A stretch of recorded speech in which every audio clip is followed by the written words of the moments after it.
नमस्कार दोस्तों, आप लोग का एक बार फिर से स्वागत है हमारे इस चैनल R1 स्टडी लाइफ में। दोस्तों, आज का मेरा वीडियो फिजिक्स के बारे में है, जो 30 BBI ऑब्जेक्टिव क्वेश्चन पेपर के बारे में डिस्कस करेंगे, जो polytechnic, ITI, paramedical entrance exam के लिए काफ़ी ही महत्वपूर्ण है। तो चलिए पहला प्रश्न की ओर चलते हैं। तो पहला प्रश्न आपका, ताप बढ़ने पर द्रव की श्यानता होती है। जब हमारा ताप बढ़ता है तो द्रव की श्यानता क्या होगी? ए में घटती है, बी में बढ़ती है, सी में अपवर्तित रहती है, डी इनमें से कोई नहीं। तो दोस्तों, जब ताप बढ़ता है तो हमारा द्रव की जो श्यानता होती है वो घटती है, यानी ए ऑप्शन मेरा बिल्कुल सही हो जाएगा। चलिए दूसरा प्रश्न की ओर चलते हैं। तो दूसरा प्रश्न आपका, जड़त्व का संख्यात्मक मान कौन है? जो जड़त्व का संख्यात्मक मान होता है वो कौन सा है? ए में द्रव्यमान, बी में बल, सी में चाल और डी में दूरी। तो जड़त्व का संख्यात्मक मान द्रव्यमान होता है, यानी ये ऑप्शन मेरा फिर से सही हो जाएगा। चलिए तीसरा प्रश्न की ओर चलते हैं।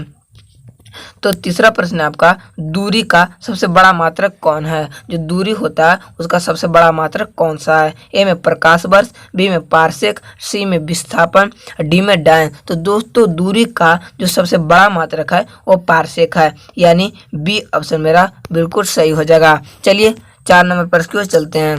तो 4 में आपका प्रकाश वर्ष मापक है। जो प्रकाश वर्ष किसका मापक है? ए में समय का, बी में ऊर्जा का, सी में गति का और डी में दूरी का। तो दोस्तों, प्रकाश वर्ष जो है वह दूरी का मापक है, यानी डी ऑप्शन मेरा बिल्कुल सही हो जाएगा। चलिए 5वां प्रश्न की ओर चलते हैं। तो 5 में आपका, 1 पाउंड में कितना ग्राम होता है? जी 1 पाउंड में कितना ग्राम होता है? ए में 200 ग्राम, बी में 400 ग्राम, सी में 453 ग्राम और डी में 500 ग्राम। तो दोस्तों, 1 पाउंड में 453 ग्राम होता है, यानी सी ऑप्शन मेरा सही हो जाएगा। चलिए 6ठा प्रश्न की ओर चलते हैं।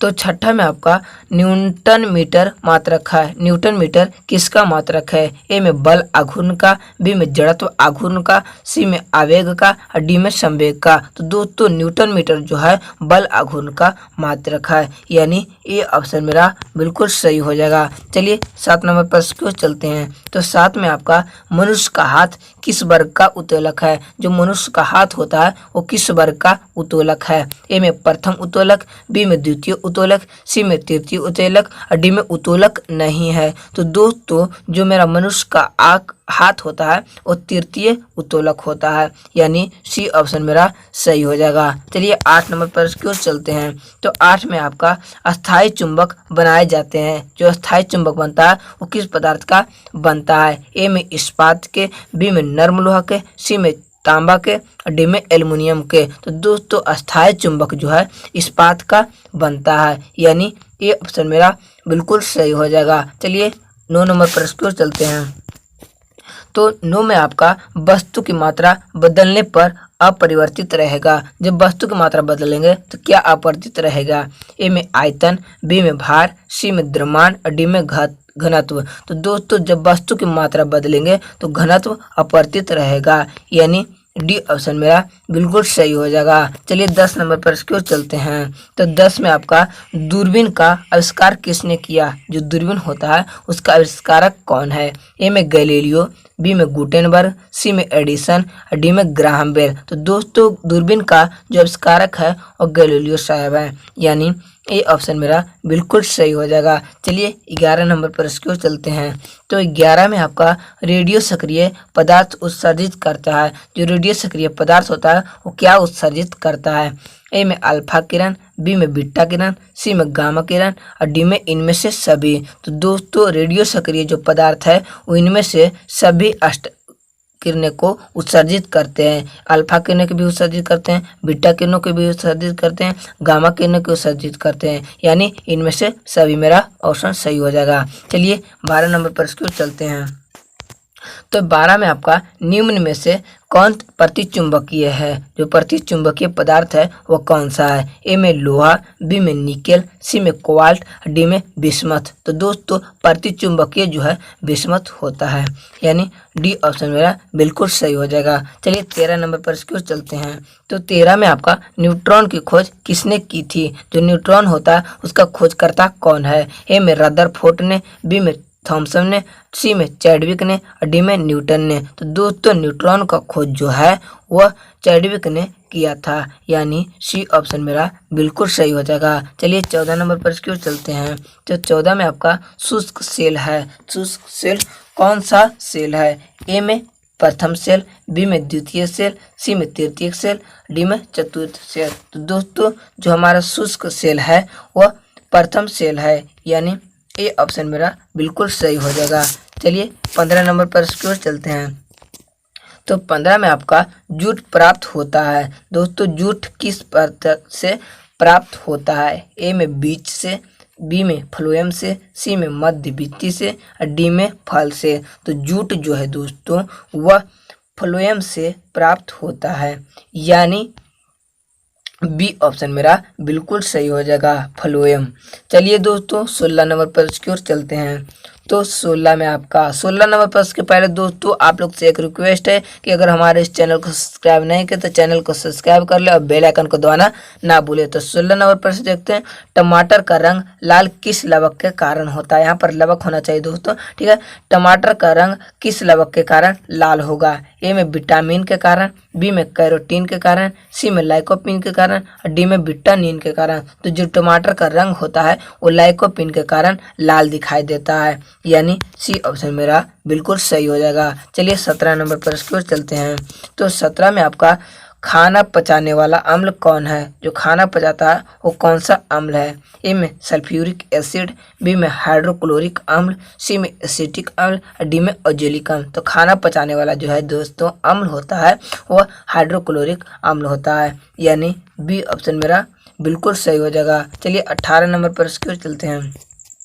तो 18 में आपका बैटरी में कौन सी विद्युत धारा होती है? जो बैटरी होता है उसमें विद्युत धारा कौन सी होती है? ए में एसी, बी में डीसी, सी में दोनों और डी में इनमें से कोई नहीं। तो दोस्तों जो बैटरी होता है उसमें डीसी धारा बहती है, यानी बी ऑप्शन मेरा बिल्कुल सही हो जाएगा। चलिए 19 नंबर पर इसकी ओर चलते हैं। तो 19 में आपका वोल्ट मीटर को किस क्रम में जोड़ा जाता है? जो वोल्ट मीटर होता है उसको किस क्रम में जोड़ते हैं? ए में समानांतर क्रम में, बी में श्रेणी क्रम में, सी में दोनों में और डी में इनमें से कोई नहीं। तो दोस्तों वोल्ट मीटर को हम लोग समानांतर क्रम में जोड़ते हैं, यानी ये ऑप्शन मेरा सही हो जाएगा। चलिए 20 नंबर पर इसकी ओर चलते हैं।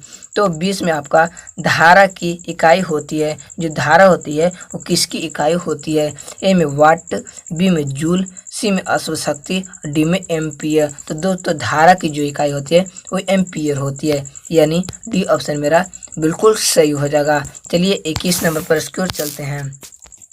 तो 21 में आपका रेलों में पुल बनाने के लिए प्रयोग किया जाता है। जो रेलों में पुल बनाया जाता है वो किसका प्रयोग किया जाता है? ए में इस्पात का, बी में पिटवा लोहा का, सी में तांबा का और डी में ढालवा लोहा का। तो दोस्तों रेलों में पुल बनाने के लिए इस्पात का प्रयोग करते हैं, यानी ये ऑप्शन मेरा बिल्कुल सही हो जाएगा। चलिए 22 नंबर पर इसकी ओर चलते हैं। तो 22 में आपका सबसे कम उष्मारोधी तत्व कौन सा है? ए में एल्युमिनियम, बी में पारा, सी में टंगस्टन और डी में सोडियम। तो दोस्तों सबसे कम उष्मारोधी जो तत्व है वह एल्युमिनियम है, यानी ये ऑप्शन मेरा बिल्कुल सही हो जाएगा। चलिए 23 नंबर पर इसकी ओर चलते हैं। तो 23 में आपका विद्युत शक्ति का मात्रक है। जो विद्युत शक्ति होता है उसका मात्रक क्या है? ए में वोल्ट मीटर, बी में वोल्ट, सी में न्यूटन, डी में वाट। तो दोस्तों विद्युत शक्ति का जो मात्रक होता है वह वोल्ट होता है, यानी बी ऑप्शन मेरा बिल्कुल सही हो जाएगा। चलिए 24 नंबर पर इसकी ओर चलते हैं। तो 24 में आपका इलेक्ट्रॉन वोल्ट किसका मात्रक है? जो इलेक्ट्रॉन वोल्ट होता है यानी ईवी किसका मात्रक है? ए में ऊर्जा का, बी में शक्ति का, सी में वोल्ट का, डी में धारा का। तो दोस्तों इलेक्ट्रॉन वोल्ट जो है वह ऊर्जा का मात्रक होता है, यानी ये ऑप्शन मेरा बिल्कुल सही हो जाएगा। चलिए 25 नंबर पर इसकी ओर चलते हैं। तो 25 में आपका बिग बैंग का सिद्धांत किसने दिया? जो बिग बैंग सिद्धांत होता है वो किसने दिया था? ए में न्यूटन ने, बी में आइंस्टीन ने, सी में रदरफोर्ड ने और डी में हबल ने। तो दोस्तों बिग बैंग का जो सिद्धांत है वो हबल ने दिया था, यानी डी ऑप्शन मेरा बिल्कुल सही हो जाएगा। चलिए 26 नंबर पर इसकी ओर चलते हैं। तो 26 में आपका जब पानी जमता है तो उसका घनत्व, जब पानी जमता है तो उसका घनत्व में क्या परिवर्तन होता है। ए में बढ़ता है, बी में बराबर रहता है, सी में घटता है और डी इनमें से कोई नहीं। तो दोस्तों जब पानी जमता है तो उसका जो घनत्व है वो घटता है, यानी सी ऑप्शन मेरा सही हो जाएगा। जब पानी जमता है तो उसका घनत्व घटता है। चलिए 27 नंबर पर इसकी ओर चलते हैं। तो 27 में आप लोग का अश्व शक्ति किसका मात्रक है। अश्व शक्ति किसका मात्रक है। ए में शक्ति का, बी में वोल्ट का, सी में धारा का, डी में ऊर्जा का। तो दोस्तों अश्व शक्ति जो मात्रक है वो शक्ति का मात्रक होता है, यानी ये ऑप्शन मेरा सही हो जाएगा। चलिए 28 नंबर प्रश्न की ओर चलते हैं। तो 28 में आपका बहुत ही इंपॉर्टेंट क्वेश्चन है दोस्तों, और 10th के बोर्ड एग्जाम में पूछा भी गया है। तो दोस्तों 28 नंबर देखते हैं। तो भविष्य का ईंधन किसे कहते हैं। भविष्य का ईंधन किसे कहते हैं। ए में हीलियम को, बी में लिथियम को, सी में हाइड्रोजन को, डी में पारा को। तो दोस्तों भविष्य का ईंधन, यानी भविष्य का ईंधन किसे कहते हैं। तो हाइड्रोजन को भविष्य का ईंधन कहते हैं, यानी सी ऑप्शन मेरा सही हो जाएगा। तो भविष्य का ईंधन किसे कहते हैं। तो हाइड्रोजन को। चलिए 29 नंबर पर इसकी ओर चलते हैं। तो 29 में आपका उच्च तापक्रम को मापने वाला यंत्र, जो उच्च तापक्रम होता है उसको किस यंत्र से मापते हैं। ए में लैक्टोमीटर से, बी में वोल्टमीटर से, सी में पायरोमीटर से, डी में बैरोमीटर से। तो दोस्तों उच्च तापक्रम को जो मापने वाला यंत्र होता है वो पायरोमीटर होता है, यानी सी ऑप्शन मेरा बिल्कुल सही हो जाएगा। चलिए 30 नंबर प्रश्न को चलते हैं और अंतिम प्रश्न है। तो 30 में आपका वेंचुरी मीटर से ज्ञात करते हैं। जो वेंचुरी मीटर किसको ज्ञात करते हैं। ए में पंखा की गति को, बी में जल का प्रवाह को, सी में नाव की धारा को और डी में स्कूटर का प्रभाव को। तो दोस्तों वेंचुरी मीटर जो है वह जल की प्रवाह को मापने का काम करता है, यानी बी ऑप्शन मेरा सही हो जाएगा। दोस्तों आज बस इतना ही, मिलते हैं अगले वीडियो में। इसके लिए